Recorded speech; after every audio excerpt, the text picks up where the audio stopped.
Ну вот концерт закончился. По-моему, ваше выступление ребятам очень понравилось, Алмазбек. Какие у вас впечатления вообще? Вы впервые участвуете в таком мероприятии? Какие впечатления? И прийти сюда и строить концерт. Настоящий такой. Да, настоящий. Выздороветь.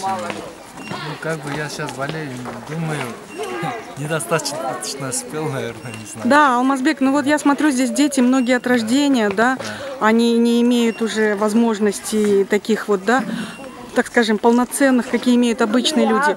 Но вы-то вот совсем недавно сели в кресло, да, потому что вы же были здоровым человеком. Что произошло? Вот, я хотел вот, в концерте идти, в наш Джангджир сели, Джангджир. По дороге встретился друг мой, и вот он раньше меня обижался на меня, потом вот поссорились, и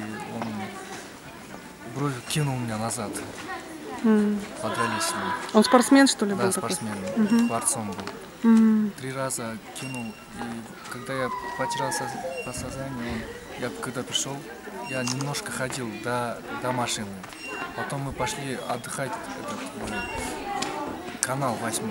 Там воды не было. Вот. Там, когда друзья сели отдыхать, я последним вышел из маршрутки и упал. Потеряли сознание, да? Угу. И вам было тогда сколько лет, Алмаз? Сколько мне... Это было совсем недавно? Году, да, в 2014 году, 9 мая, 18 лет. Вот.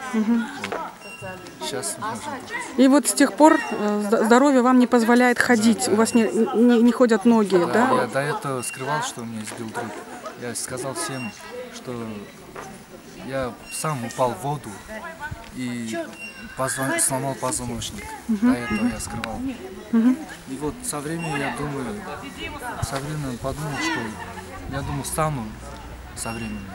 И вот уже 2 года, ну, нормально, язык есть, уже руки двигаются, ногу чувствую. Но по-любому это надо, чтобы все знали правду, что меня избил друг. Все знали, что... А каково это, вот, поссориться с другом, потерять возможность ходить вообще? Как вы это пережили? Кто помог вам в этой трудной ситуации? Вот Зумрят Эже, в первую очередь, спасибо всем врачам. Есть хорошие люди, оказывается, много-много. Ну, и я вот пою, сочиняю стихи свои, не падаю духом как бы. Я вот тоже подумала, что жизнь не заканчивается, конечно, и я знаю, что есть надежда, что вы встанете, да. И мы мечтаем о том, что мы приедем сюда снова, да, и уже поднимемся на сцену и будем петь. Да, а что вы пожелаете, Алмазбек, вот другим людям, которые попали сегодня в такую трудную ситуацию, у которых проблемы со здоровьем, что вы им скажете? Я бы хотел сказать, что главное не падали духом, да? Главное не падали духом и только стремились вперед, чтобы никогда не отчаивались. В этом случае тоже есть хорошие, ну, как бы хорошие стороны, да? Главное, цените своих родителей, маму главное. Вот я сочинил стихи недавно про маму. Ага. Крыща, да? Нет, Порыща? Да, ну мы с удовольствием давайте послушаем ваши стихи. Ты как ангел, добрая душа, ты как солнце, нет света без себя. Ты послана Богом, есть ты, есть я. Будь ты рядом, ты воздух для меня. В твоих мыслях только я и я. Ты плачешь, когда плачу я. Тебе больше больно, когда болен я. Долгой жизнью не болей ты никогда. Ты всегда рядом, где бы я ни был, и не бросишь никогда. Да, ты одна такая, мама моя, любимая мама. Мама Нурия, да? Да, Нурия. Вот я бы еще добавила, да, потому что вашу маму зовут Нурия.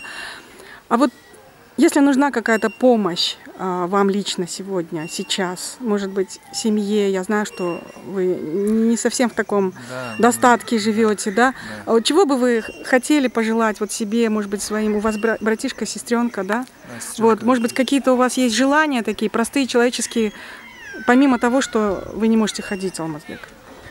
Что бы вы хотели, вот, может быть, какие-то мечты есть? Да, конечно, помимо того, что вы хотите ходить. В первую очередь мне встать надо. Встать, выздороветь. Вот мы живем в квартире сейчас, одна комната. Снимаете, да? Снимаем. Джангджири? Джангджири. Жилье тоже, да, нужно удобно. Помогли всем, чем смогут. Всем хотел. А вы в ответ обещаете нам, что будете сочинять стихи, новые песни, Да.